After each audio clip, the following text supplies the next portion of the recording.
Hey guys, William Furno here today with a new LEGO Bionicle 2016 review. This time we're going to be taking a look at Pohatu, the Uniter of Stone. This is the second Uniter I have done, and if you want to see my Liwa review, it's already out, and then I will have a Gali review out later today. So, before I start this, I will say that in the end of this review, I will show you the Unity mode between Kitar and Pohatu, and then I will show you a comparison between the 2016 and 2015 versions of Pohatu. So getting right into it, here we have Pohatu on the front of the box. Obviously his information. He is piece count wise the largest out of the $15 TOA or Uniters. Pohatu Uniter of Stone. On the back here we have his combination between, or his unity with Kitar. We have a few functions here. And then we have a comic. Umurak has the mask of control. Kitar is trying to fight it. Pohatu comes in and gets his mask. And then they unify, and then they take out Umurak and get the mask of control. So it does come with a golden mask, which, just like last year, it's really nice. I love how the masks have the Nuva symbol detail on the forehead right there, as you can see, and it's the exact same mask. I have to say, just because of the bright colors, this one really kind of stands out with the bright gold and then the bright trans neon green. It stands out more than this one. But I really like the design that they chose, like for the cheek kind of area. Whereas last year they had the vents going down the sides, but now they have like tubes leading into the vents, and I really like the design. Although I feel like it looks a lot like its 2015 counterpart. We will take a look at that later though. So getting that out of the way, let's take a look at Pohatu himself. So the build of this set was pretty interesting. I actually, it was similar to that of Liwa's, but the arms were very different. At least in my opinion, they were pretty different. For new and interesting parts, we get this new armor add-on piece in silver melded with trans neon green. You also get this in Kitar. You get two of them in Kitar as well. So that's pretty cool. I really do like these new pieces. And then you get two of these. Whoa, okay. Well, I guess this armor really wants to stay on because I just had to tear the entire leg off. Oh, and then that wants to fall off. So, you know, I'm having a good day today, guys. There we go. And I can just shove this back on there like that. So we do get this new color. This is like a dark tan color. It's not quite brown, but it is sort of a shade of brown. It's a really nice piece, although I'll talk about why it doesn't really fit with the set. You do get two of them, and they go on the upper legs. And then we also have the new chest plate piece with a lot of nice detailing along the sides here. Very rigid, a lot of pistons. And then it isn't the same dark tan color. It has a little bit of silver. It has the Nuva symbol in the middle here, front and center.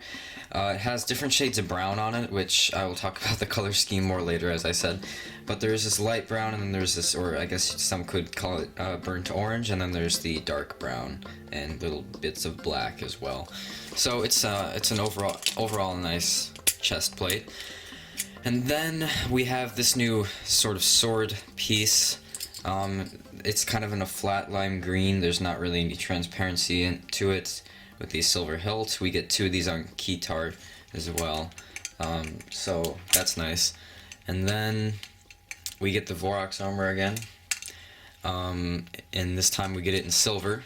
We haven't seen this piece since like 2009, so it's nice to have it back. And then some Vorak eyes. And then of course we have the new Unity piece back here in silver. And then we also have the hip swivel, which is new for this year. It's a little squeaky, so expect that when you get the set. It is pretty squeaky, and it also has a few faults. As you can see, I turned it a little too far, and the gears sort of pop out, so you have to push the axle in a little bit more, and then you can get it back on track. So color scheme wise, as I said, I'll talk about that, but it's kind of a mess because he has like a ton of brown on him, and then he has two different types of greens. So he has this tan color, he has this burnt orange, and then he has some dark brown. So it doesn't really look very nice altogether, especially since they didn't distribute the tan that well. They didn't distribute it on the arms, and they didn't distribute it on the more on the back, which they could have. So overall, the colors are really weird on this guy, and I'm not really on board with them. So yeah, it's not a very good part of this set. The colors are just really weird. And then of course we have the slime green and the trans neon green, which just looks like a mess, really.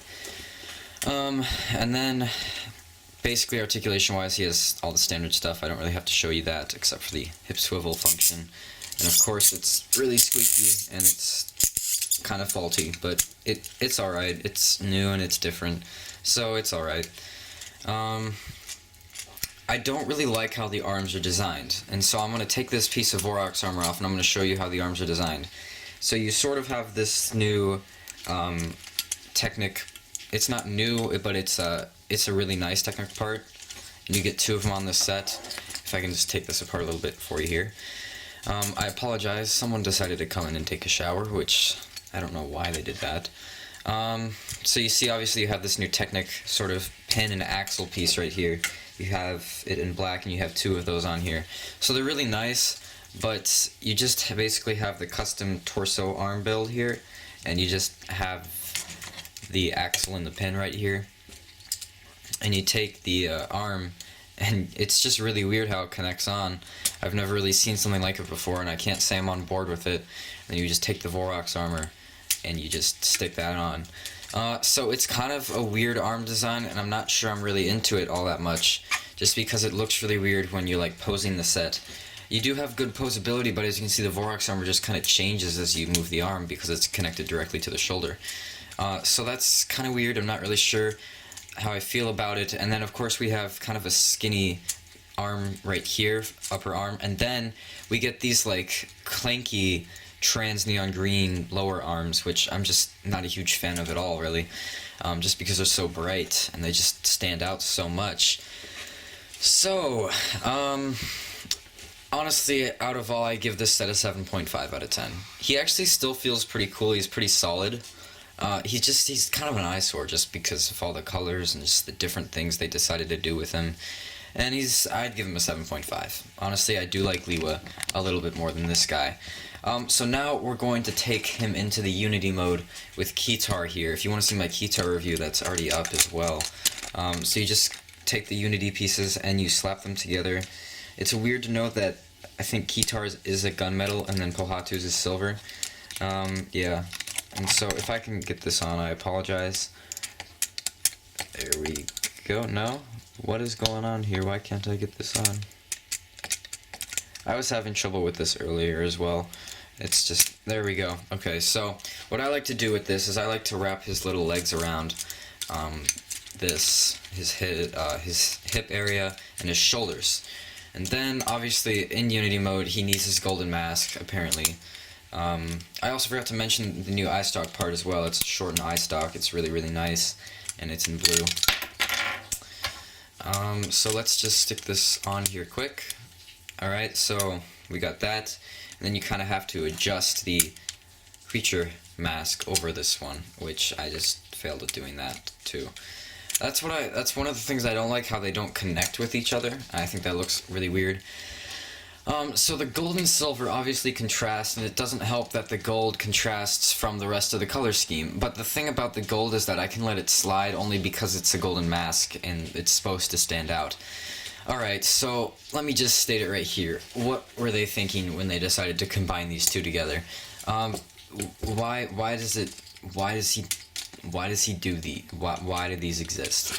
Again, I said in my Keytar review a lot, I don't know why these exist, and in this Unity mode, I'm still not sure. These things do not make him fly, they are just there. They're just there for detail, and they look absolutely terrible on him.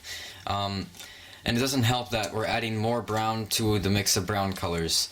And I guess now we do have some dark tan on the back. But he just looks like a mess now with this, and I just really don't like it at all.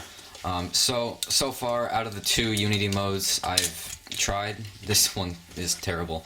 So, no offense, Lego, but actually, I mean, I guess you should take offense because this is not working out, the stone people.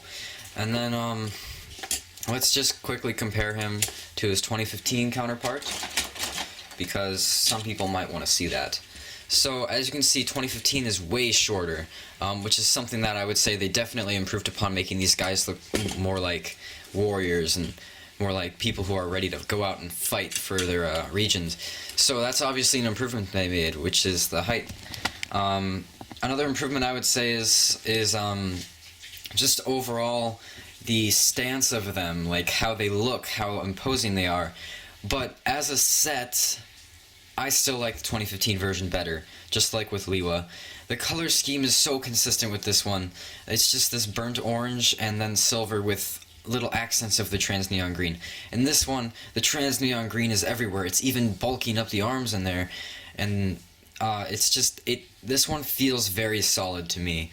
The only one main thing I would say that they definitely improved upon is just the imposing stance of the character, the heights, and just how the character looks against a villain. So overall, they definitely improved on that quite a lot. But I still do like the 2015 counterpart better. Alright, so that's basically my thoughts on Pohatu-Uniter of Stone. If you guys want to share yours in the comments, I'm happy to take any of your opinions on them. But yeah, 7.5 out of 10, not the best, I don't know if it's going to be the worst, but so far he's just kind of an oddball to me. But I would recommend picking him up over Kitar any day.